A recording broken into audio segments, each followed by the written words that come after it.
Hello, everyone, and welcome to Anatomy of an Adaptation. This is a podcast that aims to compare and contrast classic novels with their cinematic adaptations. I'm your host, Nicolo Grasso, and I am joined today by my good buddy, film critic, film lover, book lover, Rafael Félix. How are you doing, Rafael? Have you read anything good recently?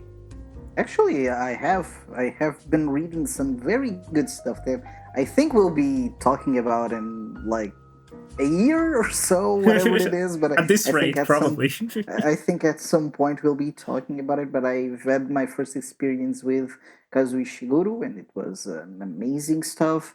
Let's I'm go. back at Saramago right now, and I'm having a blast again. Oh, which one? Um, so it's the Gospel according to Jesus Christ, where the opening chapter is the conception of Jesus. It's an amazing book, an amazing, amazing book. I'm having a blast with it, as I usually have with my little boy.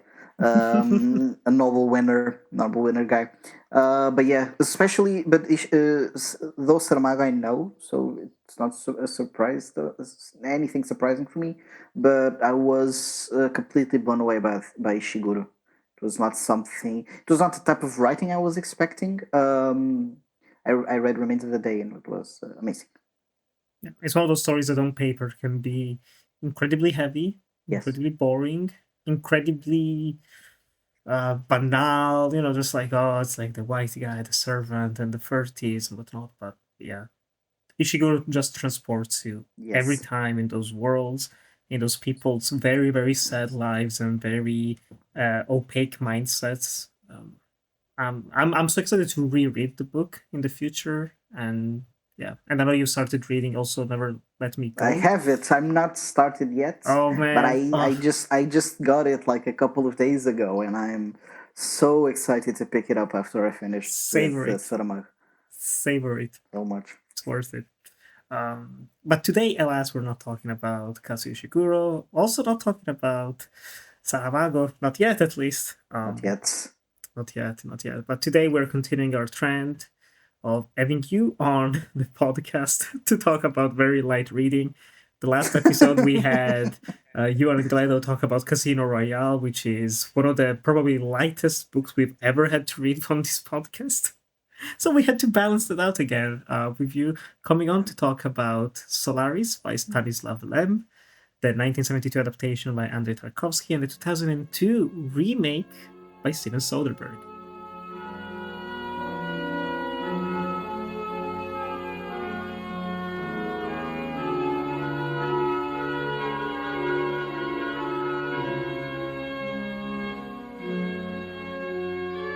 Raphael, we're talking about Solaris, not only because it was on my master list of potential episodes, but also because it just happened that you had this book in your possession for quite some time before I bought it for myself. And what drew you to Solaris? What did you think about the novel? Because I know you're very passionate about it. It was a very important read for you this year. And yeah, what's it about? That is probably the hardest question around around Solaris. Very loaded. What is it about? But yeah, what I mean, I choose my books mostly on mood because if I've read something that it's very heavy at some point or some nonfiction, I try to go like to the completely opposite way. So I try to do or more dense reading, or if I'm on fiction, I go to nonfiction stuff like that. I don't actually. I think I do remember what I was reading before. I think I was reading Zone of Interest. I'm pretty sure it was Zone of Interest, Oh, and okay. I went from Zone of Interest to Solaris first Yes. because there's been a long time that I wanted to actually read it. It's been on my shelf for quite a bit, and I'm one of those moods that I actually want to go back to Tarkovsky and stuff like that. So it all kind of aligned itself for also for the podcast later. So yeah, it kind of pushed me to pick it up. I picked it up like on my trip to Berlin. Just when I Right, yeah. started to the day that I went to Berlin, I started reading it. So if you put it like, what is it about? It focuses mostly on a psychologist, Chris Kelvin, um, that is sent to Solaris, which is a planet that humanity found a couple of decades ago. I think it's decades we're talking about here. Hmm. There's a crew there that it's going through some difficulties. Let's put it like that. They received a strange message from one of the scientists there, someone that Chris Kelvin knows, which called Gibarin. I'm pretty sure Yep. Yeah. that's the name.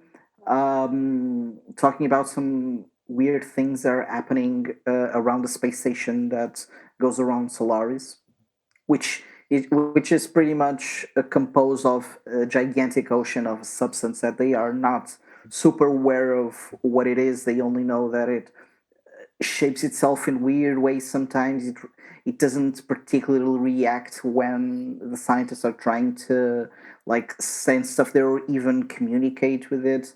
And then when Chris Kelvin gets to the station, he starts to understand what actually is going on there, and the story goes on from there. I don't want to spoil it just yet.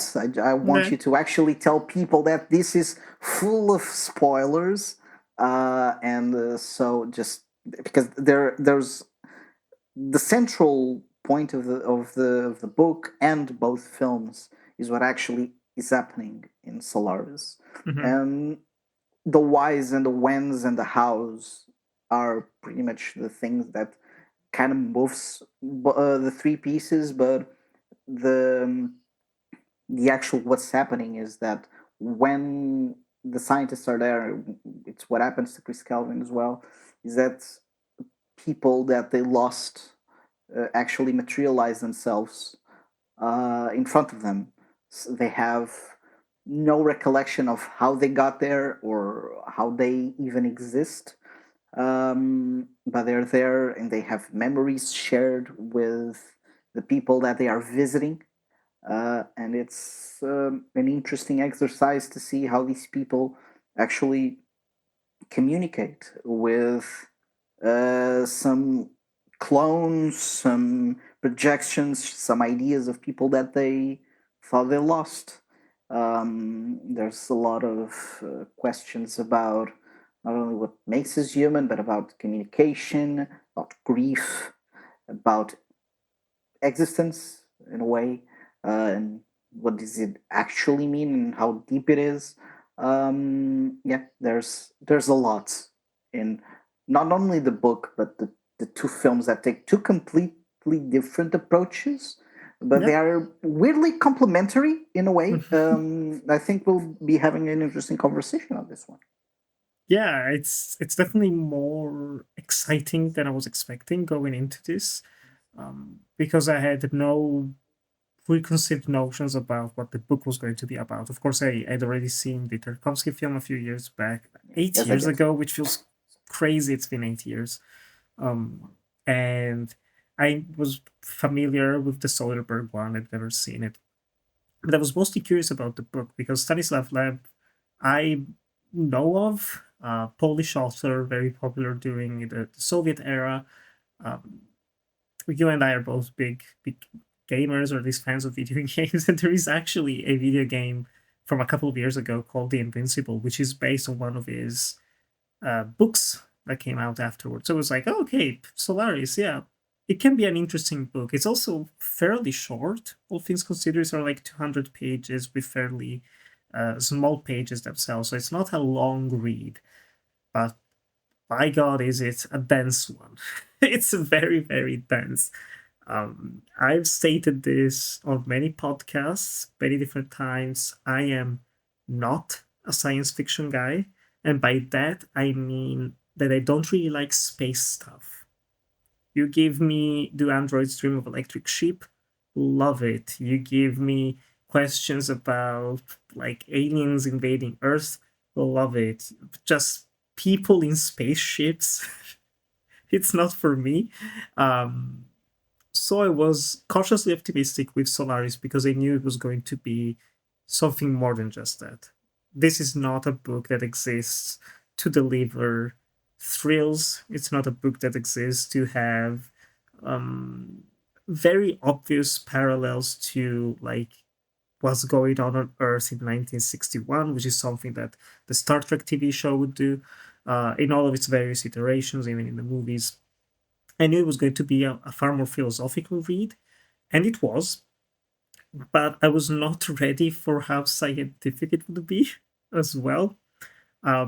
Because the best way that I can describe the experience of reading the book, based also on what you were saying, which was a beautiful, very concise description of the novel, is that everything that happens on the spaceship with Kelvin, looking at listening to tapes of Jabarian, communicating with this almost ghostly figure of his wife, of this person who is it a real person, is it a clone, is there something like what's going on with this planet, why are they here, how do they get here, how do the other two people on the ship, Dr. Sartorius and Dr. Snow, feel, and what are they experiencing, like all these conflicts I love. And then there are really, really extended sequences where Kelvin just says, like, let me just go read a book. Let me just wait. What was that thing that the Solaris were saying like a few years ago in the research? Let me just go read that up. And so the first person narration pretty much turns into him being like, hey, I'm rereading this book. Here's some full on excerpts. Here's some things I remember from my studies. Here's what was going on and blah, blah, blah. And while I really appreciate what Lem was going for with these parts.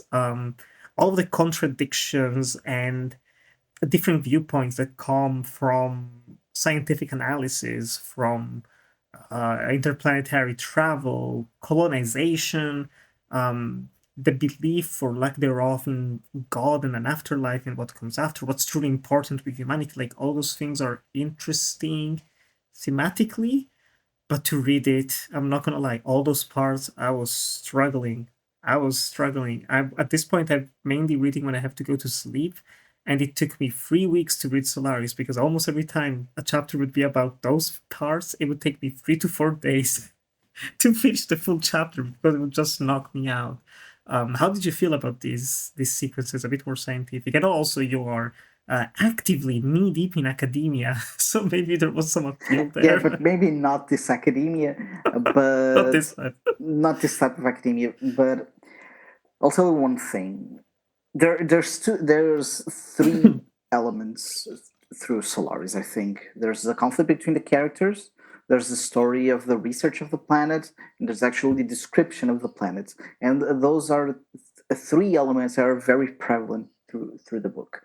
Those moments where the writer is pretty much like exposing like decades of thought around Solaris, what the scientists were discussing about it, what was the meaning of trying to get to Solaris. All of that I found absolutely fascinating. Mostly because it speaks to the sense that the book has, and the films as well, is that we go back to communication. We know so, or we try to know so much about this, both through the philosophical ways and the like the physics of it, the biologists of it. You try to know everything about this planet. You have decades and decades of research volumes on it, different writers, hundreds of pages, thousands of pages, and in the end, you know absolutely nothing, which is very much what Solaris is about. So I found that it really put me there in that state of mind that there's so much research on it. There's so much knowledge gathered around. There was so much money as well. The book actually mentions that there's some point where they talk about taking out the finances of the research of Solaris because they're not getting to the results that they need, or stuff like that. But there's a lot of emphasis put on the amount of knowledge that people, the fascination even that the media have on Earth around Solaris. Uh, but most of the book centers around the fact that you can't know it. There is, and it it goes back to the quote that I very much like about this, but we'll leave that to the end.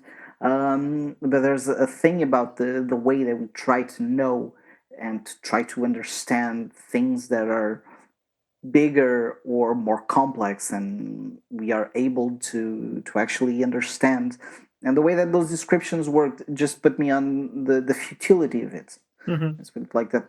So much research, so much time, so much passion, so many lives put in those research that it meant nothing. And I think there's a lot of commentary there. And we're in the 60s, I think. 61, yeah. Space exploration was very much the topic of the day. And so this is very much a reflection on that. And now I direct a question to you because, as I said, I kind of divide this book in three very main stages. So we have the conflict of the characters, we have this part about the story of Solaris, and then you have long descriptions of the planet, of the different shapes of it, the clouds, the ocean, the islands that come and morphs. go. Yes. How did you feel about those? How did you feel about those? I mean, there's a description of some clouds that take around 3 to 4 pages at some points. So how did you feel about those long descriptions about how, like, so it's so there's so much minutia to it that I'm eager to know what you think about it.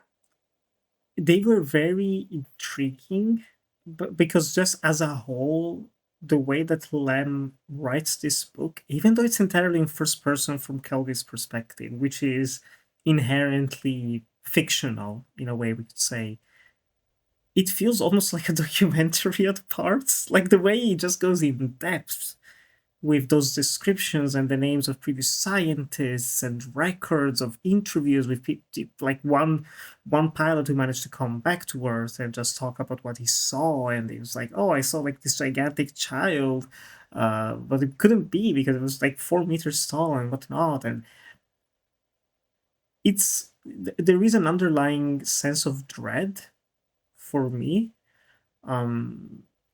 That was a bit unexpected. It's not a horror story in any way, and it's clear that Lem doesn't even care that much about those elements of the narrative, but they're still present, they're still prevalent. And it does tie into the futility of it all that you were describing. Because, yeah, for something that was written during the space race, it's very critical of not so much wanting to explore the planets, other possibilities for the human race, but of the intent behind it, which still feels relevant. I mean, just the way that's Oh my god, Nick, I'm sorry, I'm having an epiphany oh because god. every time we have these kind of conversations and about some books, something in the real world I actually do it. happens Yes. around this, and it just knocked me like fucking Katy Perry went to Yes. space. Oh Yes. my god. I was just about to say, it's like what's the point of all this? Like, why are we doing this? Why are Oh we spending fuck. millions to send 5 very, very privileged rich women sponsored by Jeff Bezos on a 20-minute trip to outer space? It doesn't make sense. And there's one passage which I feel like it's probably the same passage you were mentioning, but just the entire conversation that, or even monologue, to be honest, that Dr. Snow has, is easily the highlight of the book for me, because it comes almost like at the end of the first act, we could say, first part of the book. But just everything that he says there is spitting facts, pretty much, about how humanity just wants to find a mirror of itself outside. There's no actual real interest in learning something new, discovering new alien forms. No, it has to be, I want to find human race. I want to find something that I understand, that I know. But deep down, there isn't actually that knowledge. That's the other part that I loved, is that you mentioned, of like the part of just those 3 characters together trying to communicate with each other is anything but good communication. There's always disagreements, frustration between the scientists. Very little active listening is actually done in a knowing way. There are some parts where even Kelvin is like, I really, really fucking hate Sartorius, but he has a good point. Okay, but I don't want to say yes, you're right just now, just to give it a little bit. But he's right actually. The more I think about it, he was correct. Just the way he says it is not super nice. So the communication between these scientists is lacking. The communication between the man and his representations of their past, these elements of the planet itself that just form inside and take human shape, a shape that they can recognize, a shape that they can understand and communicate with. They are unable to actually engage with it in any way that goes beyond the superficial, in a way that goes beyond just how they actually treated these people in the past. Um, it's very dour. It's not particularly hopeful, but also there is a little bit of light at the end. I would usually say just like mentions and conversations of the ending for like the end of the entire episode, but I actually want to touch the ending of this book already because yeah, how did you feel about? I think the final paragraph, just generally speaking, is fantastic. I've read it, I would say like 6 or 7 times at this point. Because I was like, let me just reread that. Let me just reread what it's saying. The final words of Kelvin as he decides to not actually go back to Earth, but actually stay on Solaris, actually leave the safety of the spaceship over floating it and actually go inhabit the planet, just in this very, very small hope that maybe there can be some communication. Maybe there is a point to all of this. It's not just wasted. You're just on this blob that doesn't care about you, and that's it. Well, how did you think about this ending? We're talking about a book and two film adaptations with three different endings, which is interesting. Almost completely different endings. Yes. And this one is by far my favorite. Okay. Um, uh, there is something very hopeful and like it's weird because when you're reading stuff like this, you put images, in it, and weirdly enough, I went back to the ending of a film that I don't particularly love that much, which is Interstellar, which Oh is gosh. something that Okay. actually looks to exploration in the sense that not for exploration itself, but to find someone, to find something, to communicate. And I actually thought about the ending of Solaris in kind of that sense. And they have weirdly similar images because the description of Chris Kelvin on that one is like he's on top of one of those kind of islands, let's put it Mhm. like that, those clouds. And the end of Interstellar is actually Anne Hathaway just looking to in a also in a rock into a like a different planet. So there's some parallels on at least on my head on how I visualize that. But We know it's you're the a one. fanboy of Nolan. We know that. Yes, You don't I have to am, remind but us. I am, but that. But the way that Lem actually, after such a dour book, as you put it so well, such a sad, because it's always very very sad and depressing, honestly, because we're talking about someone. It's not only the Chris Kelvin character that is going through this, which is something that I very much like. Is that there's other books and other stories written on this are usually portray these phantoms, this ghosts that they're watching as some kind of monsters that turn into horror. This could easily be a horror story in a different way. Yes. But as you said, Lem is not at any point interested in that. But there's violence in it, there's some brutality in this as well. But it's mostly due to the fact that there is a humanization of those ghosts. At least the one that you know more, which is Hari, which is Hmm. the wife, the diseased wife of Chris Kelvin. Uh, and that character is also trying to communicate something to Chris Kelvin that he, she cannot bear because she doesn't have the memories or the personality to do it because she's only a part of a figment of his own like psyche and imagination and memory. Um, so the fact that there's so much humanization of this, especially of this ghost, let's put it like that, um, that it makes Kelvin look at her, and which is something that you get again on the two film adaptations.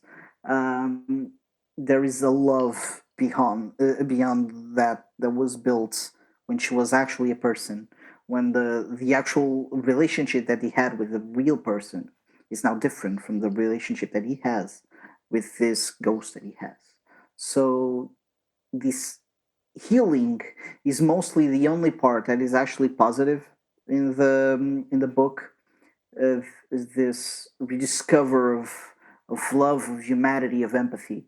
And then the only moment that you have anything else that resembles that is in the end, where Kelvin leaves the station, as you put it, and now after he lost Ari, because at this point Ari is no more. Let's put it like that.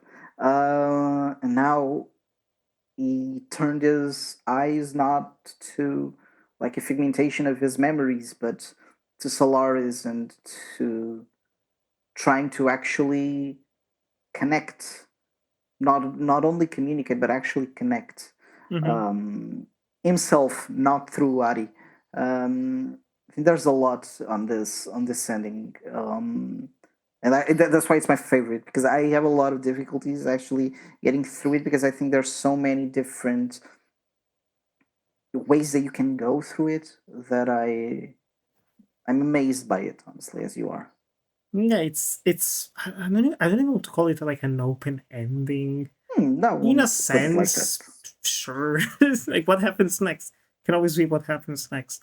Um, but it's the emotions that Yeah, it leaves you with that truly matter, especially for a book that's so purposefully distant from those emotions.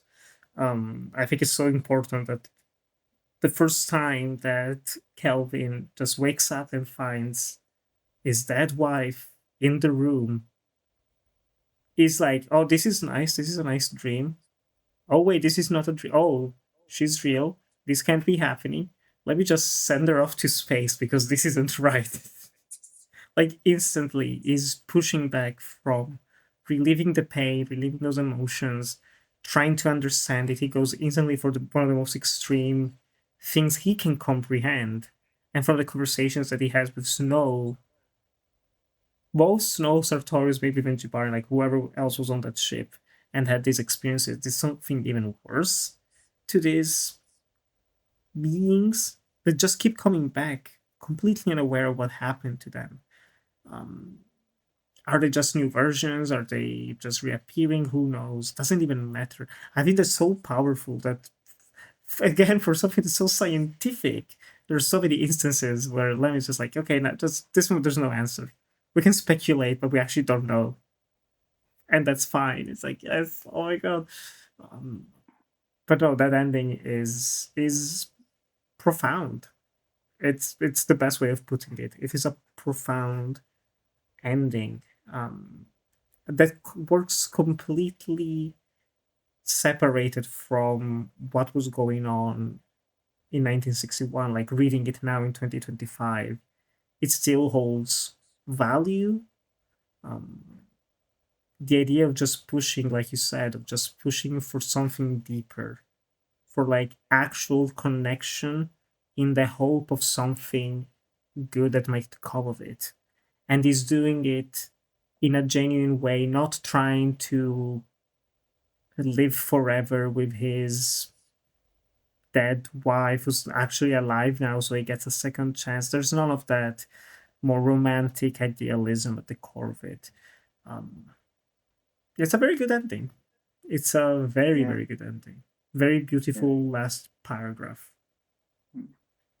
And it goes, now that you're talking about connection and like the mindset that Lem was having in the 60s, 50s probably, and then 60s. But if now we can once again do the parallel to 2025, because we're already talking about the futility of this trip that these celebrities actually made to space. The same questions that Lem actually made back in that point are very relevant here. Like, why are we searching or trying to look for something out there where when we don't even understand that much about each other and all that? But this also goes back to when all of this was being written, we were in the middle of the Cold War, and not only the space race was very intense on that, there was that way of the countries were actually talking to each other but not communicating, and the connection of the whole Solaris is a very big reflex of what was happening, because it in some ways when I was reading it, it felt very distant to like even the reality at any point, because Lem makes Solaris feel so alive and so like the planet itself that it almost kind of isolates you from anything that is happening on Earth. But then you go back to actually some elements in it, and it's pretty much what everything was going on back in the 1950s and the 1960s is all condensed in like 300 pages of a sci-fi book. And this is the power of sci-fi. Though I do understand your quivets with it and like your personal preferences on sci-fi, which at this point in my life I do share as well. But this is what sci-fi can do so well, almost like in parallel with horror as well, that they can pick up themes and completely turn them around and put them in very different contexts with different thrills, with different mindsets. But they communicate through fiction some stuff that not even documentaries or biographies or actual documents around the time actually make, because the feelings are there in a different way and the concepts just reflect so well what was happening back then, that I think this book is absolutely brilliant. Sorry, I kind of went out there in this, but I No, of am course. amazed by Solaris. And the last thing I want to say about the book before we move on, that completely surprised me, what I was not expecting, is that it wastes no time in going into what's happening. Literally, book starts, Kelvin is approaching the station. It's like, oh, okay, okay, we're not spending This is time with not the him. book. This is not the film. The film, it takes The like films, a bit to get there. Both of them really want to make you spend time with Kelvin before he leaves Earth. And Lam is like, no, who cares? Who cares? You'll find out enough along the things way. along the way. He will reveal himself to you, but we don't need flashbacks. We don't need any of that. It's such. I really want to read more from Lem after this. Maybe the Invincible, to see how it connects to the game as well. Another episode of the show, video game based this time. But of course, no, we're not just talking about video games today. We're talking about films, because this book was adapted in 1972 by Andrei Tarkovsky, very famous, very famous Russian filmmaker. At this point, we can honestly say one of the most important film artists of all time. He was never truly interested in just making entertainment, as anyone who's seen any of his movies can tell. But he wanted to try and make the most of film as an art form that took its time, that could combine visuals and audio to really unique effect. And I'm personally a very big fan of Tarkovsky. I'm also the first one to admit that he requires a very specific mood, mindset, and energy levels to actually enjoy him. I don't think there's ever been a day in my life where I'm just, end of the day. It's like, you know what? I'm gonna Feels put like Andrei Rublev. Let's go. Why not? Feels like one of those evenings. Why not? Like, no, you have to plan it. You have to plan it days in advance. You have to get a lot of coffee beforehand, but it's worth it. And Solaris is a bit of an outlier in his filmography, because this was his further fourth film that came after the success, of course, of Ivan's Childhood and Andrei Rublev that you just mentioned, but they were just not making as much money as they should have, could have made back then. And it was almost forced to make Solaris because it was a financially viable option. The people really liked the book. Stanisław Lem was a popular writer in the Soviet Union. And so he adapted it. And Tarkovsky being Tarkovsky, he made it his own thing while working on it. This was my second time watching the film, but I'm curious what's your history, Rafael, with Solaris by Yeah, Tarkovsky? it's a very sleepy relationship. So I saw the film a couple of years ago, back when I was actually having my film education, my self-taught film education. The film was actually selected by my one and only host of this podcast. And I went to Solaris. The film is around 2 hours 45, something like that. And it took 46. me 46. Sorry. And it took me 6 hours to watch it because I was constantly falling asleep. Because it's one of those things. I mean, the the films that Andrei Tarkovsky, what they demand of you, is not something that is aligned in any way with the capitalist society that we live in 2025. It is not. We have a burnout kind of lifestyle, and try to enjoy something like this is very hard. So enjoying Solaris is not an easy task. I watched it this second time in the theater, like properly projected, at an okay time. It was 6, so it was an okay time. I can tell you that it took 10 minutes because I was in a very strategic place in the room. It took 10 minutes for people to try to nod off because it's the pace of it is The fact is, glacial. And I do understand the meaning, and I don't even say this as a criticism. It's just a fact. It's just glacial, and it's so slow that it's so silent as well. It's one of those things that we'll be talking about. It's quiet, lonely, isolated. That it makes it very hard. Though it's a film that Mhm. absolutely fascinates me, it was actually closer to the book than I expected it to be. I was expecting it to be completely out there, and it wasn't because I saw the film first that I watched, and then I read the book, and then I watched the film again. And the memories I had of the film actually aligned a little bit weirdly with what I Yeah. remembered from the book.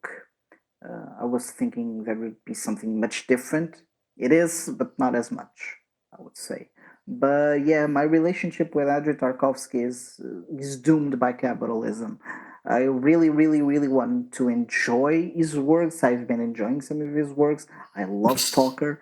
I do enjoy Ivan's Childhood as well. Valid. Andrei Rublev was torture because I mean it was torture. I know this actually loses me some cinephile credits, but it was torture, mostly on my side because I think there's a lot more in it that I watched because I was so tired at some point that I couldn't get. But there will become a time, probably when I'm retired, where I can actually put my feet up and I can actually put on Solaris or Andrei Rublev. Oh, and I should The- mention that this time in Solaris, I yeah. didn't sleep through it, though I did nod off like 5 minutes, but like in the first 15. So I was completely okay after it. But yeah, so it's a sleepy relationship. Long story short.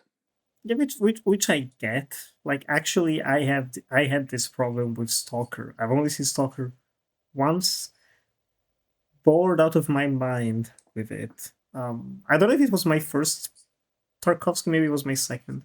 But yeah, no, I did not like Stalker, and I've been saving it because I have Roadside Picnic sitting on my shelf. We're gonna talk about it in the future, in some time, in some way. But um,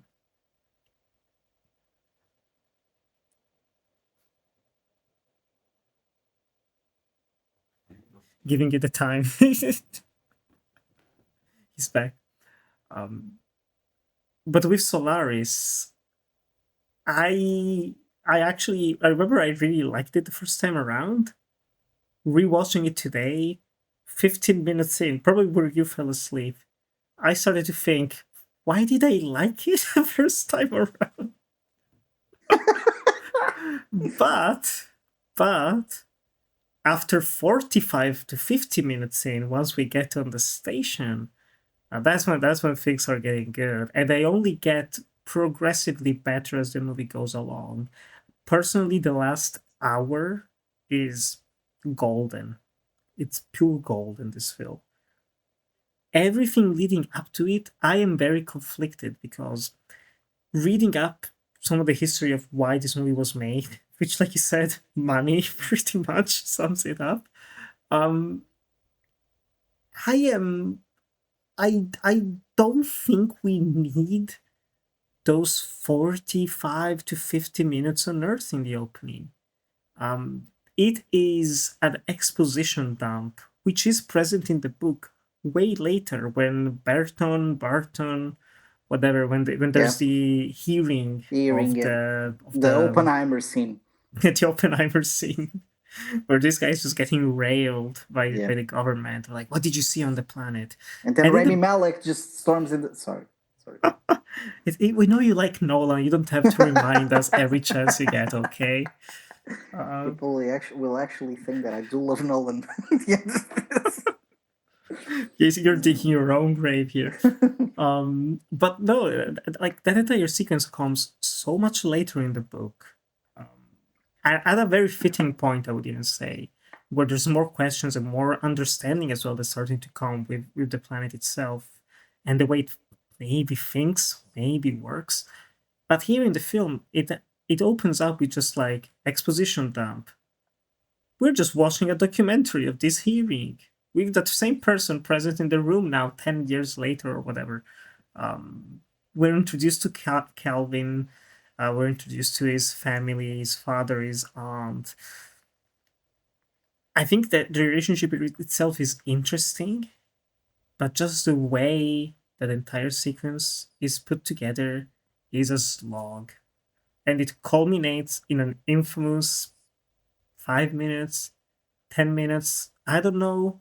That's where I fell asleep this time. Shot of cars just going through and shots of the city to kind of sell you this futuristic world, which is cool enough, I guess. Um, but that's not what Solaris is. Like, that's not what the book is about. That's not even what the film itself is about. It does feel almost like studio mandated, thinking that Tarkovsky twisted in his artistic way to just stretch it out to oblivion. But the moment Calvin actually lands on the ship, that's when it gets, oh, like you mentioned, the silence is deafening in this film. There is not only very few dialogues overall, to be honest, but there's barely any sound effects.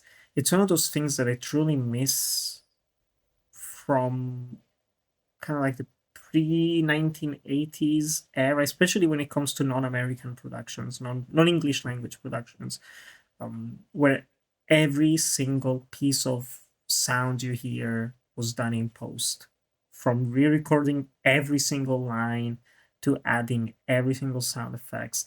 And in here, it creates such a disturbing feeling where some of the light horror elements of the book become prevalent for me in this film. It is a ghost story. Tarkovsky doesn't care about the planet Solaris. He really Yeah, doesn't. which is something that we need to talk about. He really does not care. He's way more interested in just, oh my god, very, very sad, depressed man is forced to converse and reckon with the death of his wife and the mistakes that he made, the person that she was, the fact that he's still lying to her in some ways, because you have that element that was also in the book of just like, are we going to be truthful to these beings, to these guests, or do we lie to them? And I want to shout out because I think in general the performances here are very strong, but Natalia Bondarchuk, who plays Hari, the wife, she is spectacular. There's so much sadness and sorrow in her eyes and in her presence that's absolutely heartbreaking. Um, yeah, no, I think I'm just talking too much about the movie. I'm curious as well what you think about some of No, those things. But no, it was a very, I would say overall, it was a very rewarding rewatch, if challenging. I hate to be one of those people who's like, if you just do some changes at the end, it's a way better film. But I think if you condense the first 45 minutes yeah. to 15, 20 at most of exposition, and then go to the ship and you pretty much keep that entire rest of the movie intact, great. How do you feel about that? I think, as you said, the first 45 minutes, I don't think they had anything to it. Mostly because if you look at the 45 minutes, most of what you focus on is the actual planet. But as you said, Tarkovsky is not at any point interested in the mm, in the planet itself. The book has pages and pages around not only the biology of the planet, but like the ocean. The ocean is a big, big, big, big part Mm-hmm. of Solaris because the planet is pretty much constituted by, as I said, a very weird ocean. They use the word ocean because they don't have a better one for it, but Which is it's amazing. yes, and it's mostly made of matter that they don't understand it. They don't know what it is. That is probably when they're talking about trying to communicate with Solaris. They what they mean is that trying to talk to the ocean. It's always that conversation. But Tarkovsky is not interested in that in the slightest.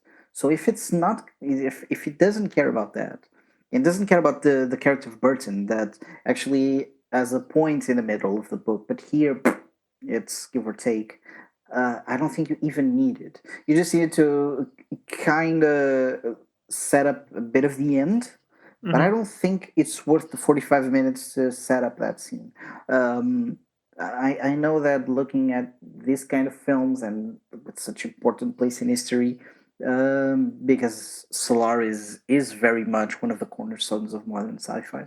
Like top Um, five probably sci-fi yes, movies. Yeah. yes, and definitely one of the most influential. Well, it's very hard to you get someone that made a sci-fi that doesn't talk about both the 2001 and this one, and Yep. this and 2001 have history together as well that we might talk about. But I think when we're talking about this, it's always hard because we're talking about the great masters and all that. But I do think that if this was kind of a studio film, which it was, and it was something that it needed to do for like because it needed to actually turn a profit, it kind of took that in a bad way, and that first 45 minutes kind of feel like revenge in a way, like you wanted something like this, and now you get like 45 minutes of There is a this. very funny gag, I have to say. There is a very funny Hmm. gag in this opening 45 minutes during the Barton trial, Mm-hmm. whatever, where it's like, oh, I was shooting footage as well from my plane or the ship. Here's what it is what I captured. And it's just like 2 minutes, 3 minutes of just like completely silent shots of clouds and the water. Yeah. And then the film ends and it cuts back to one of the people in the hearing being like, was it just clouds? Was it just, what were you seeing? Just clouds? What did you? It does feel like Tarkovsky was just pissed at what was Well, because he always said that he doesn't like this film. That this is his worst film. I Um, can see that. I I can can see that. see him think that I haven't seen all of his films. I do need to. I still have like three to finish, I think, and the other ones that I need to actually watch properly, which is a case with Andrei Rublev. Um, but I think there's those first 45 minutes are not worth it. This could be a 2 hour film. I'm doing the 21st century kind of talk, I know, but this could be easily 2 hours, 2 hours and 15, and the film would have the exact same scenes with the exact same pace because I think the pace, even though it's hurtful at some points, is absolutely making a point, and it makes a Yes. lot of sense. What we're talking about here is not just pace of the scenes itself, is like the necessity for them in the opening, which I don't think there is. I think most of it is just time passing, and the film really only picks up after Calvin gets to the station, and we hear my favorite character of this, which is Snout. I think not Hey, only the performance is great, but he has a balance of being the emotional motor of it, because Kelvin is very cold towards Ari, and even the way that the relationship develops is interesting and emotional, of course. But I think Snout has a vulnerability to him that I I think the film really needed. He sounds so defeated most of the time. It's so vulnerable that it gives heart to a very sometimes very cold film. Um, and yeah, yeah, and he does have the best scene of the film, which is that quote. It's very nice at this point we don't have to actually both of us have a quote, because I think we have the same we one. probably had the same exact So quote this time. it's very easy. But it was something that I missed on a Soderbergh film, and it was it's such a beautiful scene that's not where Snout actually does it, which is like a long way, like halfway through the film, I think. Well over Uh, it is what I was gonna yes, say. Yeah, yeah. which is And interesting he's because in the half book is much drunk as earlier. well. Yes, in the book he's so vulnerable during that speech. When you're hearing it or reading it in the book, it feels very at that point very scientific, very factual, even if philosophical. Um, when you listen to it in the film, it almost feels like he's very sad about it. Yeah. He's very disappointed. Is very melancholic around it. I think there's a very different tone to it. Yeah. Now shout out the actor Yuri Garvet. Funnily enough, Estonian performer, Hmm. couldn't actually speak Russian very well, so it was mostly, well, it was completely dubbed over by someone else. And Tarkovsky tried to frame him from the back or the side or far away, more often than not, just to hide the lip, the lips not actually being that good.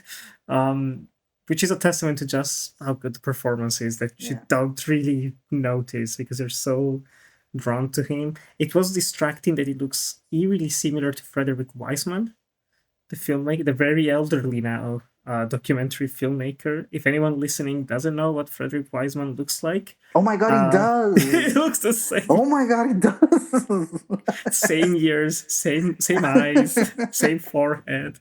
It was very. It's the I was like, nose. It's mostly the nose and the ears. Oh I've my seen this god. guy before. I've seen. It's like it's a completely different person, but it looks the same. Um, but yeah, no. I think about that is great, but it's so clear that Tarkovsky, who is deep down a romantic. Um, all of his movies, as poetic as they are, they do go back to love, whether it's romantic love or paternal, Mother's love, yeah. mother's love, especially. It did have mommy issues growing up. Um, Clearly. Clearly, to the point that that's another funny thing of Mm-hmm. Tarkovsky, that he has denied so many connections throughout his works, but not only the obsession with water, which is the first shot of the film and the last shot of the film. There's lots of water in this film, lots of shots of water, but also the fact that he added not only the relationship between Kelvin and his father, but also with Kelvin and his mother. The emotional catharsis of Kelvin doesn't come from just learning to love Ari again and then having to accept losing her again, but also from him managing to have one last conversation with his mother. That entire sequence, that entire dream, fever dream even, that he has towards the end is such a beautiful scene. And it's 100% Tarkovsky. And it tells you that, yeah, like for him, the planet is just an excuse to have this fantasy element. If he could ditch it completely, as you mentioned, he probably would have. If it wasn't Yeah. just, it feels, because we're talking about adaptations here. It feels like the adaptation, the original book, is almost a crutch to him. Mm-hmm. It would have been way easier for him to just borrow creative elements and make his own thing, instead of being forced to just adhere to that. And allegedly, apparently, Lamb didn't really like the movie because of No, that, Lem not only didn't like the movie, he really didn't like Tarkovsky. which I get. Tarkovsky was a bit of a dick creatively, a bit full of himself, very No harsh. way. You can tell. You can You tell. cannot tell. We're There's one of shitting my, on him. He was great, by the way. He was great. We just shit on him because he's dead. of course, but also like great artists have to be assholes. No one knows of a good artist who's also a nice person. They don't Yeah, they're exist. all. Oh my god, we're going into a rabbit hole. Let's not. Let us not. Let us not. Um, but yes, I'm also mostly impressed, and I've mentioned it before, but I'm very much impressed by how well Tarkovsky crafts moment of tension and horror on a human level. It doesn't go for scares in a conventional sense, but the first appearance of Ari is creepy because she's there, just a matter of fact. There's no sounds, no nothing, and it's a bit uncomfortable. The screams that she makes as she's Yes, forced into the space shuttle that Kelvin sends away, unnerving, just like chilling. Her breaking down the the door. bedroom door Yeah. and just being completely covered in scratches and bleeding. There's so much imagery in here that is straight out of a horror film, honestly. Impeccable. That's absolutely impeccable. Something that he has done other times as well in his career. Like Andrei Rublev has a couple of moments like that of violence and assault. I still mirror 100% influenced J horror with the woman coming out of the long wet hair just moving in slow motion. It's straight out of The Ring and Juhon the Grudge and all those films. So the genre elements to it are very appealing to me, but I do like that they're all in service of not so much communication. It doesn't talk so much about just human communication, but just emotions, Yeah. those emotional connections. Is there any moment in particular that stood out to you on rewatch, especially after having read the book? I feel for sure the ending. We'll talk in a second about the ending Yeah. to the film, but I particularly love the dining room scene yeah, where all of them are kind of reunited in there and they're almost spitting at each other and people are using their hearts on their sleeve. I particularly love that. I particularly love that scene. It's probably, if we're not talking about the quote itself and that moment between Kelvin and Snout, I think that is the thing that I very much like about the film. It's interesting because there's two different approaches in film and book. Because you put it very well that the book itself is about communication, the need to communicate not only with the characters itself, but the character that is the planet, mm-hmm. and there's a lot of it around the idea of nature and reconnecting with nature as well. That is something that we didn't talk that much about, but there's a whole element about we are part of nature and we are trying to understand it, yet we are killing it. There's an environmental reading as well in the Yeah, Book of Solaris. Um, but on this one, on the film itself, is as you said, it's the emotions is much less about because people talk very little on this film and it's very quiet is much more of a emotional connection and the way that those feelings develop in a very silent way. It's once again what did Tarkovsky said about his what his films is about sculpting in time. sculpting Pretty in sure. time. Yeah, I think it's that, and there's a piece of that in this. Um, it's the length and the quietness of it, and the emotion that comes from what you know that these characters are going through, and the flashbacks themselves. They come in interesting places, and they pull you back in, but most of those moments are detached from what is actually happening on the space station. Even when you have like a conversation about love and all, you sometimes just cut to what it's the only images you have of the ocean of Solaris, at least. Um, so all of that is almost any type of communication, like actual human communication, is it feels detached Mm-hmm. from the spaceship itself.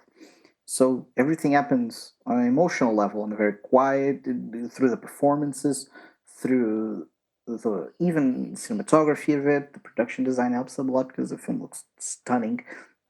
The spaceship itself looks stunning. Even if he hates sci-fi, he's very good at it.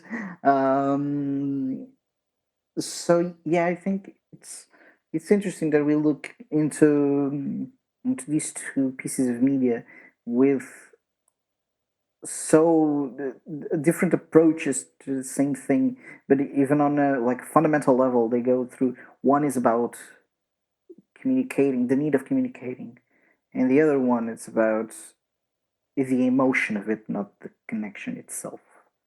I think I mumbled a little bit here because this is a very hard thing to actually put out. Let's No, put that I to spell out. I think, but it made sense to it's me. it's very Tarkovsky in a way. Mm. At least for what I know from him and the films that I've watched, uh, you get everything to a minimum, and you let the film and the images and the emotions and and the like the facial recognition of the characters and all that actually speak instead of the actual words. Yeah.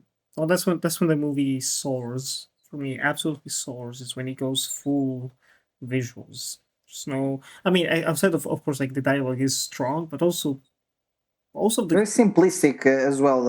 There's not a super deep dialogue in it apart no. from like one or two particular scenes. And even then, those scenes, most of them at least, are taken from the book. Yes, So yes, it's very like, well, much. it's like I remember this part in the book. I remember those things they were saying. Um, so I again, it has that feeling of work by hire to it, but the fact that he still managed to make it his own to an extreme, maybe to a petty extreme, is still impressive. And all those moments towards the end of self-reflection, of character growth, it just sneaks up on you because, as I mentioned before, the first part, like you can almost have to power through the tiredness, the sleepiness. There's just one moment, like for me, after I had like that brief falling off point doing the endless shots of the car driving, Mhm. um, I picked it up again, and just the energy was constantly rising and rising, and it takes such a long time to reach the climax of the story that in a way, like you mentioned in the beginning of our conversation, you need that. You need that language pacing. And the emotions kind of sneak up on you. And I do find the ending of this film very moving, very tragic, but also it depends on the way that you see it. Because while I mentioned, we both said that the book that doesn't necessarily have an open ending, I would argue that the films is an open ending. Some have called it a twist ending, but the I think it is as well. ambiguity the ambiguity is present. By that I mean that for people who don't remember and are listening to this, basically, the ending of the film, Calvin, he has grown, he has matured, he's managed to let go of his love for his wife, also to rekindle and reaccept the grief of losing his mother and wanting to just go back to Earth. Like there's no, I mean, space for him in space. It's a bit like it doesn't belong there. It belongs back to Earth. It belongs back to his father, his family who thinks that they probably will never have seen him again. You know. Um. So he says, you know what? I'm gonna leave Solaris and I'm going back home, baby. And then we see him back home. Everything's fine. Everything's standing. The dog is still there. The house is still there. The father is still there. Only that the house is rain, like there's rain inside the house. This is like covering everything in water. The father doesn't seem to care. Calvin doesn't seem to care. And the father notices him, goes outside. Calvin falls to his knees. They recreate a nice Rembrandt painting of the child hugging his father as his legs. And the camera pans back, cuts to a I was gonna say a drone shot, cuts to a plane shot, helicopter shot that goes back further back to reveal that this entire house, this entire space is not the actual house on Earth, but it is just one of the many islands, or one of the only islands actually, on planet Solaris. It's a twist if we see that as, oh my god, he thinks he's home, or maybe he chose to stay actually on Solaris because going back home was too painful. It can be seen as that. I also like a reading that I read a few weeks ago, and through watching this film, I was thinking about that, and I can actually see that as well. That since the planet itself is sentient, conscious in some way, it is trying to understand the emotions and the feelings of these people, these scientists on the ship, as they sleep. But they sent Kelvin's like thoughts or brainwaves, I don't remember the exact term they use, but they send them to communicate and to kind of like do something that actually leads to the disappearance of the ghosts, let's say, of the guests. And in that moment, I read a very nice article that was talking about how you can read the ending as actually just a manifestation of the planet itself. It's not the actual Kelvin. The actual Kelvin did go back to home, and that's that. But this Huh. is the planet itself. Is the planet's version of Kelvin trying to process these emotions in a way, kind of like Okay, constructing that. what you're saying is that that moment that we see is like the what how the planet sees Calvin, the projection that the manifestation of Ari captured, and now it's like trying to process what happened to Calvin, and that is what you are actually seeing is the way that the planet itself sees Calvin. In a way, just because if Oh, it's all about understanding the emotions, like processing emotions, and the planet itself was not able to do that, and the people and stuff. I don't know. I read that, and at first I thought, I don't know, but then rewatching the film and then getting to that ending under that, because yeah, Kelvin himself is very chill about the whole raining thing when mhm. when he sees the whole. No, it doesn't Um, feel like it's happening in real life. it's like a dream. It's That like is a fair. Yeah, completely that is alien. fair. I don't know. It was intriguing, but also like I like the beauty of the ambiguity of it all. But even if you want to see it as the twist ending, I think it still has that mournful feeling to it. Um, we while also sharing the same hopefulness, though of course aimed more towards personal growth that Lem has in his ending. In this case, it's more about personal growth. In the novel, was more about hope, maybe humanity's future.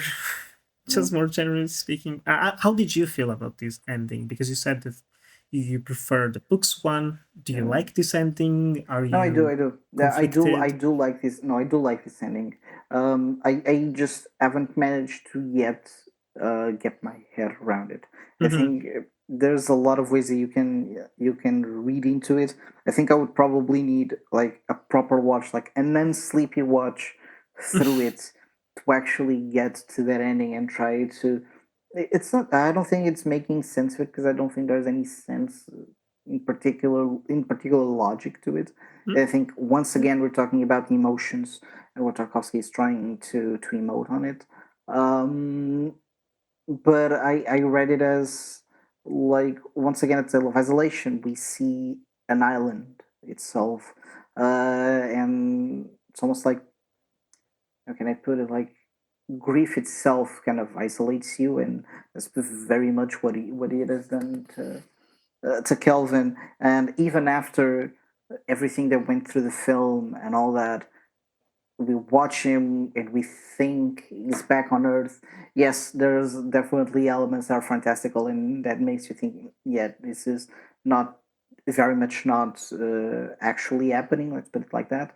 But I looked at it. It's like even after all of this, he still feels alone and isolated, and yeah, everything is the ocean is kind of filling up this whole place, this whole island, and even after all, there's not much you could do. But I very much like that reading that you just gave me. This is the beauty about film discussion, is that I don't have to think about stuff like this. People already have thought about that for me. The beauty And of I talking about a movie that's been out for 53 years yes, at it this does point. help. It does help. But I think that is a very now looking at the film in that frame. But it's weird because I think that that kind of reading would make more sense in a story like the book, because there's a lot more in the book that would go back to that. Hmm. Not particularly in the film, I would say, but me that I've actually read both the film and the book, it actually makes at least a thematical and emotional sense. Kind of complementary, as I said before, right? Yeah. It has Yes. that element to it. Um, yeah, it's a very interesting ending. Yeah. Something that we could say as well about the ending to the 2002 Steven Soderbergh Yes, we film, can. a film that came to be because James Cameron was supposed to make it. Oh, Then this he's is new to. Okay, yes, that's this is very interesting. yeah. James Cameron had the rights. He was supposed to direct the film, but he found way too many similarities to The Abyss that he had just made. Uh, Um, Busy with other projects, of course, and whatnot. But they were looking for someone else to helm it, and good old Stevie Soderbergh came in the room with his idea of how to make this film because he liked the novel, and they approved of it, and that's how we got 2002's Solaris. He really desperately wanted Daniel Day Lewis, could not get him because he was stuck on the set of Gangs of New York. So he went to co-producer, good friend, probably the actor that's been in the most of his movies at this point, George Clooney. What are your thoughts on this remake of Solaris, which is not even just it's a remake, readaptation rather, because they explicitly said we're not remaking the Tarkovsky film, yes, we are adapting Stanisław and Lem they clearly are. book. That is, I think, that is very much what it is. This Solaris from Soderbergh is not a remake; is a readaptation of the book. And justice to be made, even if the film is good or bad, it's not trying to do what Tarkovsky did, because yeah, it's Tarkovsky, so they know better. Um, yeah, this era of Steven Soderbergh stuff is astonishing. The Hey, variety, the the output. the yes, not the Jesus. output, the variety of it, the way that he casts his films is very weird, because I would never thought about George Clooney doing this film at all. Which really, he actually made an astronaut a couple of years later. Hey. Actually, twice. Now that I look into it, is because he did both Gravity and Midnight Sky. That film, Oh the film that he did, right. yeah, with a big beard, the very hot manly beard. Gosh, Um, yeah. but yeah, this one is a very emotional kind of character that I didn't see him doing. I'm not super sure about his performance, if I'm being very honest. But it's a very Soderbergh film, um, and I cannot put my head around, because it's very different from the book. It's very different from the film from Tarkovsky. It's much shorter, much shorter. It's very a bit more on the sense of the book itself, that it goes to the action very quickly. You have like 5 minutes, I think, before Kelvin actually gets to the space station. So good on that. It's very down to earth on that sense. There are some elements that feel, but maybe it's because I'm kind of comparing it to a Soviet film. It feels very Hollywoody at some points. It's a Fair. very American film at some points, which kind of took me off since we were talking about both a Polish novel and a Soviet film. So there's very different tones to it. But for what it was and what it presented, I really liked it. Not only like on a craft sense, I do like how Steven Soderbergh does films. Even if at some points I have quibbles or hate them at some points, but I usually do like how his films look. Um, there's interesting stuff being done here. Even if maybe I don't love the film as much as I've seen some other people do, because there's a cult following to this, and there's a school of thought that actually thinks that this one is much better than the Tarkovsky one. I've seen that Yeah. multiple times. Mark Kermode, one of most more me guru of mine, Yeah. much prefers this version to Tarkovsky's. There is one big strength to the Soderbergh film compared to the Tarkovsky one, and it's the fact that it's 75 minutes shorter. Yes, it does fucking help. Does help if you want to pop in a quick Solaris viewing. It's way easier to do it with this version rather than the Tarkovsky one. I have to say, I feel very similar to you.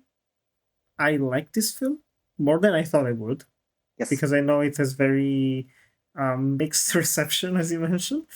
But there's something which is a shame. I just never connected to it emotionally. Just to be very blunt with it. Yes. It's the type of movie, and I don't know if it's the.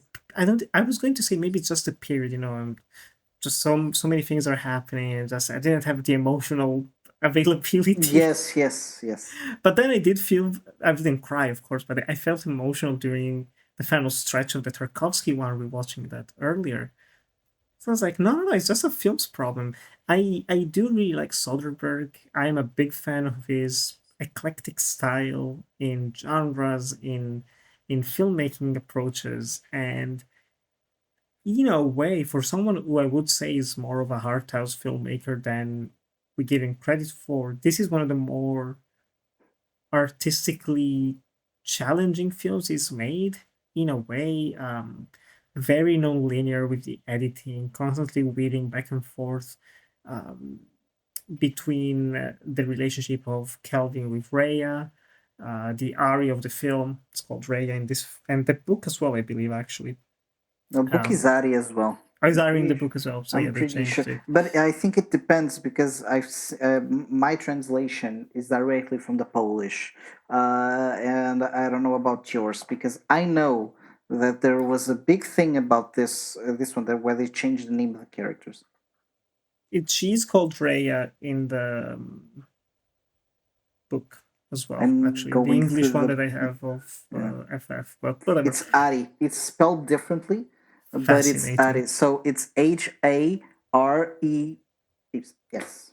Fascinating. I love when these things happen. Almost always from the Polish as well, because it's a small tangent. I'm a big fan of the Witcher series. Yes. I mean, when I say that, I don't mean the Netflix show. I don't like the Netflix show. I mean the video so you games. Mean the games and the books Are the books good? Actually, they're great. Okay. They're great.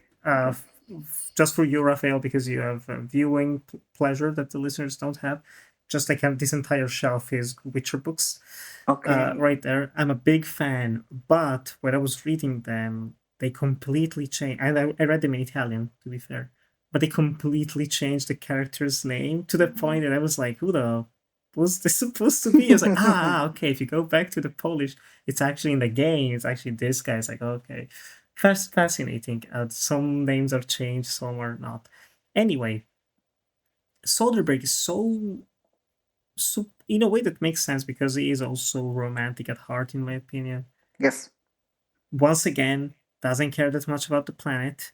No, it doesn't. um, actually changes the planet from this oceanic shape-shifting place to almost like brain waves, colorful.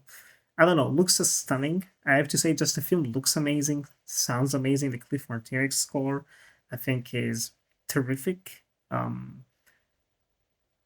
but for a movie that's supposedly primarily about George Clooney reliving this relationship with Natasha McElhone, I hope that's how you pronounce her name. Apologies if not. Um, I really did not feel much watching it. And I do believe what you said. I do think the main problem, if you want to call it such, is Clooney, It's because Clooney. Yeah, Natasha McElhone is very good. phenomenal. She's Yep. essentially a co-lead here. She has so much love, hope, joy, sadness, longing in those eyes. All those shots of her are golden, absolutely golden. George Clooney, in my opinion, is miscast. George Clooney Yeah. is a man of charisma. George Yes. Clooney is not a very sad scientist. Um, he would have been way too old for it, but maybe I could have seen. And also because he just worked with Soderbergh. In Traffic, what's his name? Del Toro. Not Del Toro. Michael Uh, Douglas. oh yeah. I can see Michael Douglas doing that around this time. I can see other actors from the early 2000s that are more sad, They're sadder. You just want the sadder, sad ones, yeah. just sadder. I think Clooney does a fine job, but maybe that's why it just didn't work that much. And it doesn't play into the whole psychologist keeping the distance, Yeah. because he's all in for the emotions. I was surprised. That's like a nice twist on the whole thing, but it also feels undercooked. Jeremy Davis is in this movie. He plays Snow. I like the twitchy, kind of like the scientist, a bit weird. That, Yeah. yeah, I'm a That bit off that's it. no. I think it's cute, but to turn all of that into a twist where actually the entire time this was not the real Snow, but it was the planet's projection creation of it, because the real Snow actually died, killed himself. No, no, no, no. So this is because he said at some point that the one that showed to him was his brother. So I So it's like a think twin we are brother. talking about a twin brother. And then when the projection came out, it tried to kill the replica, and the replica defended itself and killed the Ah, guy. okay, okay. So now you have this one. I think it's very weird to follow, but I'm pretty sure that's it. It doesn't add much. It adds nothing. I don't know. It's so It's a weird, twist for the sake of having a twist. and it's a shame that you also have, who I love, very early Viola Davis role. She plays Mm-hmm. Gordon, the Sartorius character. Wasted, barely in the film. When she's Yep. in the film, she's very good. She plays the bitchy Sartorius type very well, but there's no depth to her. There's no depth. Um, Again, are they real problems? Yes, but up to a point, because again, it doesn't feel like Soderbergh really cares about these things. He's way more interested in just playing around with the doomed romance of the main couple, which works. Again, like, it works intellectually for me. I like the intercutting. I like the crossfades. Everyone loves crossfades, and they are stunning in here. When it goes from like the two of them kissing, and then it's shot of them in bed, and then the colors of the planet Solaris. Like, I live for that. Um, but I don't know. I watched this before rewatching the Tarkovsky one, because I didn't want to have that comparison point Oh, already going in. yeah, I yeah. purposely did That that. wouldn't help. Yeah, Still felt like it was missing something. yeah. Even the ending is made to make you cry. It's a nice ending. I don't know how you feel about the ending, if you want to say what it is, actually. Uh, Yes, we can. So at some, so let's put it like this. There's a very different approach to the final stretch of the book and the film, the Tarkovsky and the Lem book. So for some reason, the device that they used to try to eliminate the replicas is actually consuming the spaceship, the fuel of the spaceship, and Solaris is actually gaining size. So it's about to swallow this space station. The Viola Davis character, Dr. Gordon, I think, Mhm. and Kelvin just try to flee back to Earth on the spaceship, and then you go back to Earth, and you can see that George Clooney or Chris Kelvin is trying to sort his life, go back to his normal routine and all that. And then we have a scene that takes us back to the beginning of the film. And then we understand that, in fact, Chris Kelvin never came back to Earth. He stayed on Solaris and is now having a weird replica, imagine, dream, whatever it is, life with his previously deceased wife in a dream state in Solaris. So let's put it like that. And I do enjoy the twist itself. I think I very much like. I think that's the. There's two moments in this film that I love. One of them is in this scene. It's when uh is getting back to the apartment and he's saying, I misremembered her Mhm. because there's I think what actually makes this version of Solaris a bit better than the sum of its elements sometimes, it's that the exploration again of that, the reconnection of the love, that which is something that you have in the Lamb book. So is Kelvin trying to connect and love this version of Ari instead of the memory that he has of her? But then it's pointed out to him, and it's a very like film thing and very American film that it's kind of took me off, which when characters are actually just saying everything that they're feeling, and that actually I'm sorry, I need to have a pause here because I need to eat my dog. Go, go, go, go, I'm go. eating my dog at live on this, not actually eating, but he's trying to chew his paws. So I need to actually make him stop. Um, Bad dog. Bad boy. But what I mean is, on that scene, when he's getting back to the apartment, he says, "I misremembered her," because Ari points out, or someone points out to him that what you're seeing right now is what you think of me. So because he just remembered her as depressed and suicidal, because that's part of these the story of Ari, and it's something that don't think we talked about at any point, but it's true that She Ari tries to kill died. herself. Ari died in all of the adaptations because Kelvin left her because in different for different reasons in different Mhm. moments of the adaptations, but he leaves her and then she kills herself. So because of that, he thinks And of the her suicide as is replicated yes. Oh, from a by lot of the. times during Mhm. all of the adaptations. So that suicidal side of her comes from the memories that Calvin has. So it when he says that he's misremembering her, it's to the point where he's not remembering her as joyful or as the moment when they met her with when everything was loving and understanding. He just remembered the bad times of it and when everything got tragic. So I thought that simple line of I misremembered her because he was just seeing that suicidal side of her actually kind of broke my heart. I would Hmm? cry if I was emotionally invested in the film, but intellectually it worked immensely well. Yep. And I think the ending works beautifully, I would say, if I was connected to the film itself. But I think mostly Clooney prevents me from that. I love George Clooney. Let's put it like I love George Clooney more than most people do. I think he has the most charming man that has ever lived.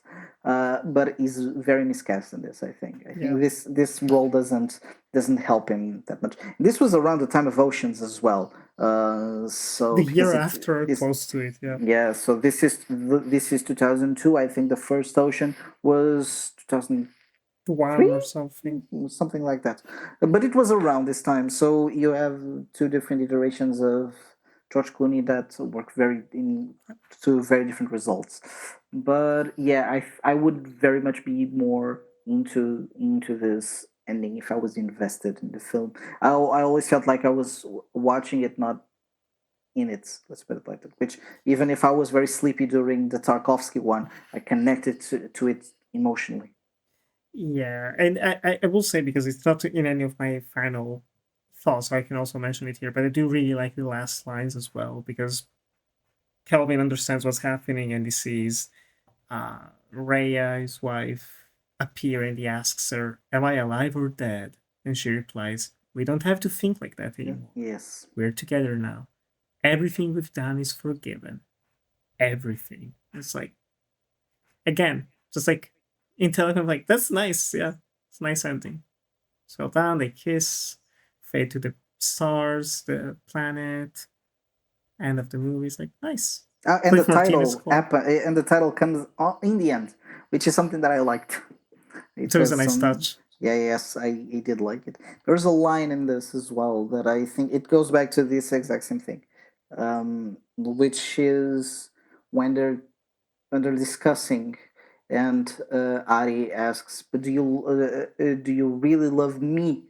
Because she's talking about if actually Kelvin is just in love with the other version, the real one that killed herself so many years ago, Mhm. and he says, "All I see is you," and I thought it was such a beautiful moment that took me all the way back to the book, which is something that goes. It's a very big part of the book, which is like Kelvin learning to love this version of Vari as a new person, as a new love, and not just figments of what he thought was Mhm. Ari.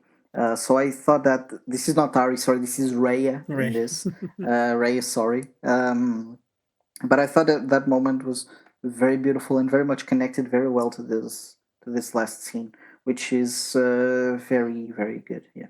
Yeah, I think if I was in a more probably emotionally vulnerable space, because I read some lovely, beautiful reviews and analysis of people who are coming from a place of grief of losing a loved one, like a romantic partner, um, either literally or just, they broke up. It does resonate deeply with them, so I think that probably would have helped more. But I still liked it more than I thought I would. Even though I do like Soderbergh generally, I'm a fan, so I was fairly certain I was going to enjoy it in some way, but not to this extent. Even though I have some reservations, and all things considered, overall, it's not. I mean, compared to Tarkovsky, yes, but it's not as Hollywood. Like, there's not much bombast. There's not many thrills or excitement. It's fairly subdued, which was surprising. But then, they add those little twists that really don't add much. They sacrifice the side characters, which is a bit of a shame. But again, looks good, sounds good. They have James Cameron money behind it, and you can tell the It looks. effects are very I mean, impressive. it will only look a bit worse because it's already has a very beautiful book and a very impressive film attached to one of the great masters of cinema. So I think Yeah. we will always struggle to look. At least me, even though I went this with a open heart, because this is the phase where I like Steven Soderbergh. My problems with Steven Soderbergh come much later, but I do like his face of him. So I was expecting to it, and I really wanted to like it. I did like it, but I think yeah, it's one of those that you see that you watch and you think it's good, but I think there's more in this. Hmm. There's some tweaks that we can make here and there. And I still think that the fact that it's a Polish novel and the other adaptation is Soviet, the contrast is so big, Parent. because that is astonishing at some points how much people are talking in comparison to the other ones. Yeah, there's even like a very light post 9/11 feeling to it in the beginning, which was a bit odd. There's like I don't. There's like this group therapy that he's Kelvin is Yes. holding. Hmm. There's like a couple, like a woman with a veil, probably Muslim. I don't know. It's like where is this taking place? Is this like our universe? I don't know. Yeah. Curious choices. But now you have to make a choice, Rafael. We've talked about the novel. We've talked about these two films. After this conversation, which one do you prefer? Like going forward, you can only save one Solaris. Which one would you save? I would probably save the book. Hmm. Um, I did love the book so much. Um, it made me look into nature in a different way because it made it look feel very much alive. I know that I've said this before, but we didn't talk about that much about the descriptions of Solaris. But I Mhm. think the way he puts it is just so so beautiful, so alive. There's almost a reification of nature itself and this planet and all that, and the characters and the profound search for something. I don't know. I think even though that I do need to watch a Tarkovsky in ideal conditions because I do think this film needs it, and I can see myself very much in a couple of years because I don't think my life would get much easier in the next couple of months. If I look at it in a couple of years, I will definitely love it. I do almost love it honestly because even if I have my quibbles with it, I think Solaris is an astonishing film. But I think the book spoke to me in a very, very, very particular way that not many books have touched me like this in my life. So yeah, I would say the book. Beautifully put. I have to be honest. The book comes really close for me, but the Tarkovsky film just edges it out a little bit because I feel similarly to him. Hmm. It's just like I don't really care that much. I mean, I everything that we Yeah. talked about with the planet, yes, but just on a purely emotional level of just or like interest. Yes. What Tarkovsky cares about is more along my wavelength. I would say even the Soderbergh one does, but just the execution of it. Yeah. I admire the artistry behind it. I admire the more art house feeling to it, but it's just lacking that extra something to truly make it work emotionally. The Tarkovsky one is just so it's just hypnotic. Like the moment I'm in it, I am in it. Like it sounds weird, but in a way, like I wasn't even feeling the time go by. Just like you're in each moment at the pass and the walking through the hallways, these two people staring at each other and the talking. It's very soft and there's no sound effects and there's barely any music. And oh, there's my I will talk about my favorite scene in a bit, but yeah, there's so many moments that work. And again, some of those moments are also in the book. I think just the source material is so strong that this like again, even for the American one, it's hard to fuck it up.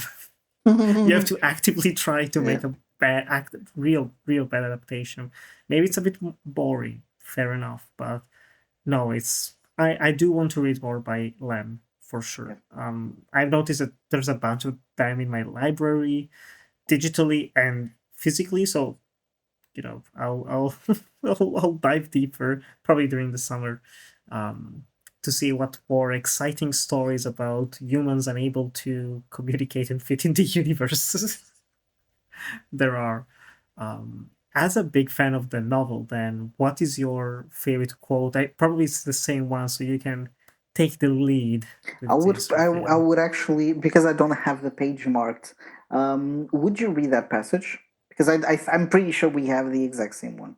I wrote it down. I didn't write down the whole passage, but I only wrote down, "We have no need of other worlds. We need mirrors. We don't know what to do with other worlds. A single world, Our own suffices us, but we can't accept it for what it is.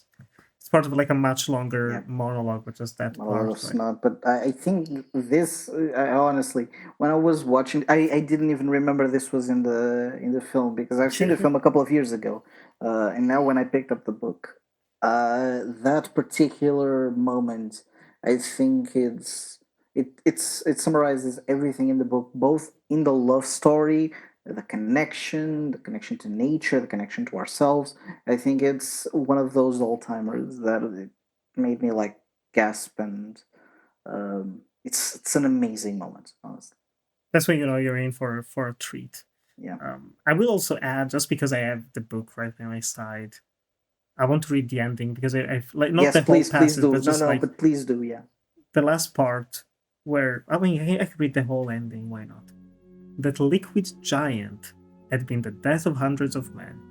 The entire human race had tried in vain to establish even the most tenuous link with it, and it bore my weight without noticing me any more than it would notice a speck of dust. I did not believe that it could respond to the tragedy of two human beings. Yet, its activities did have a purpose.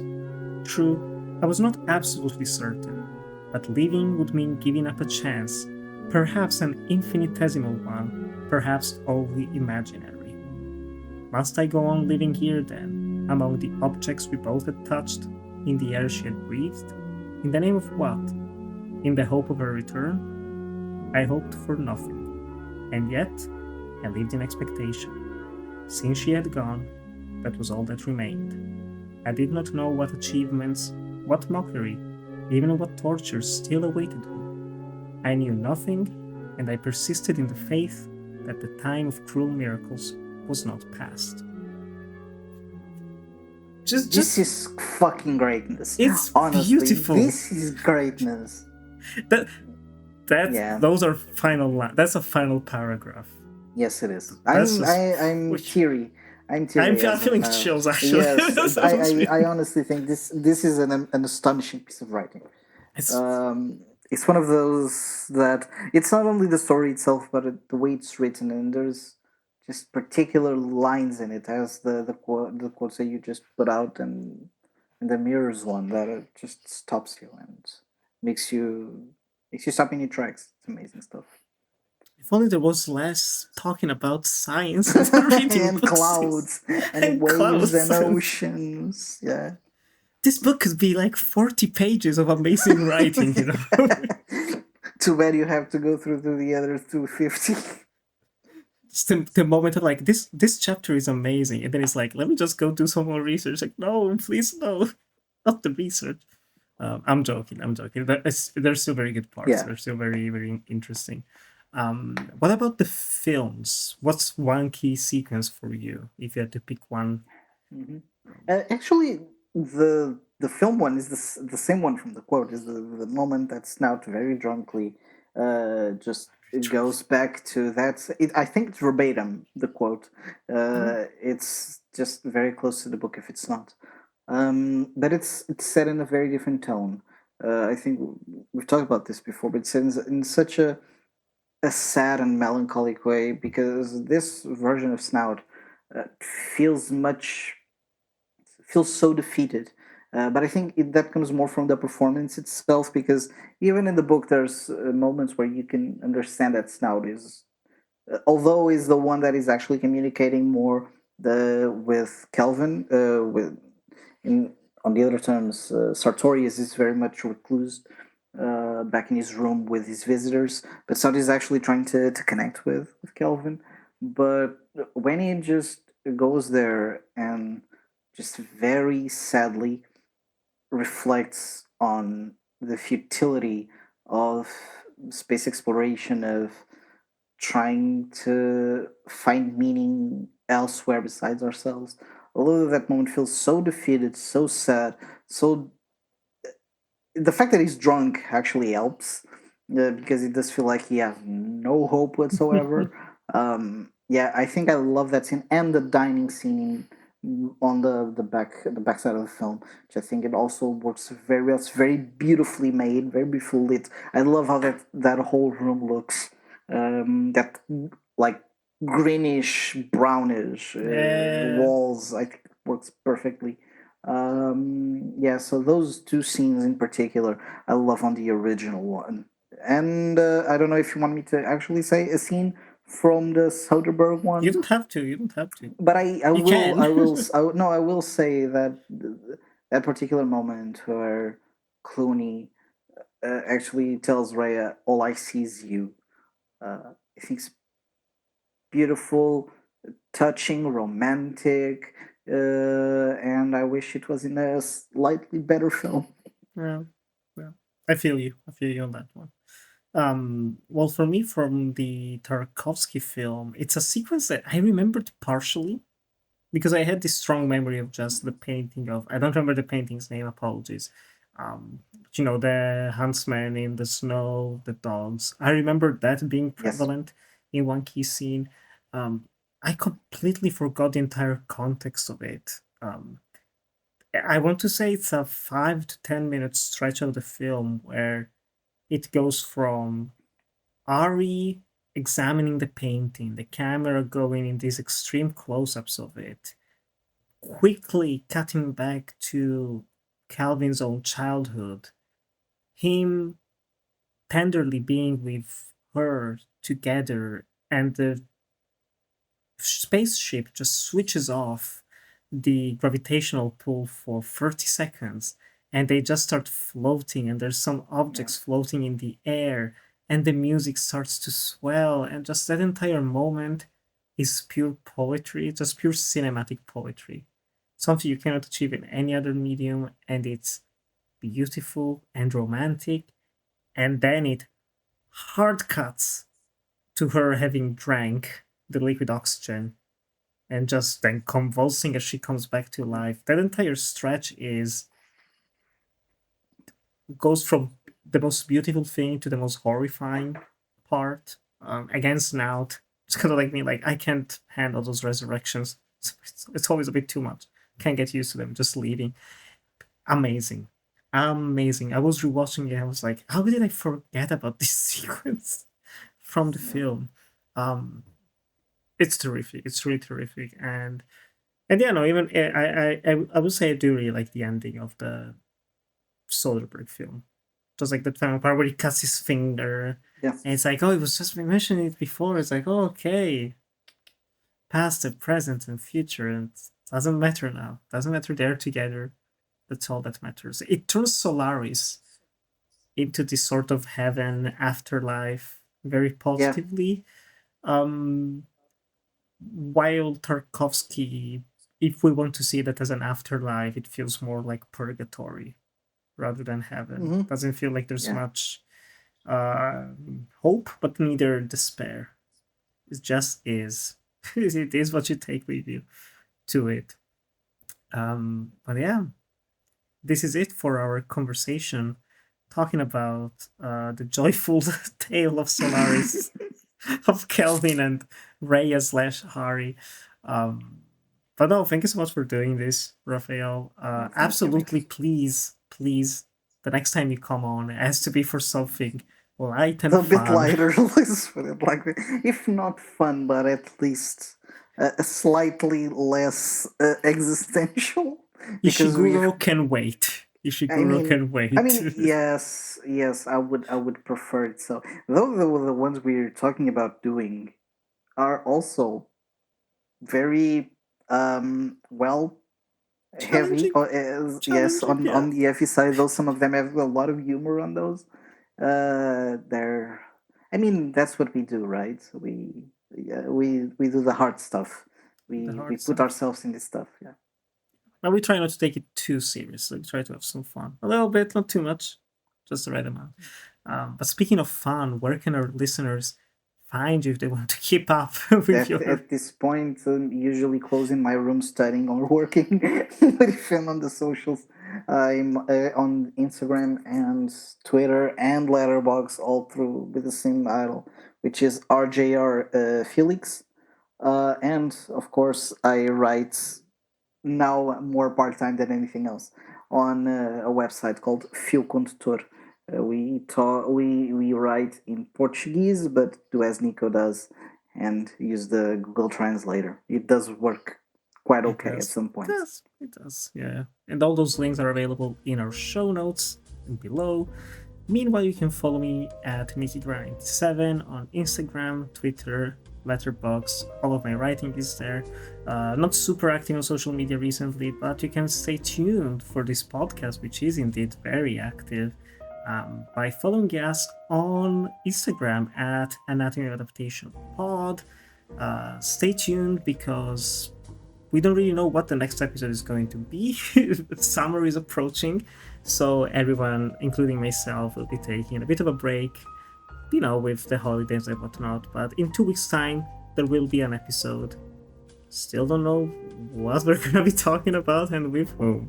But stay tuned. Thank you so much for listening. Thank you for following. We hope you have a fabulous day. Goodbye.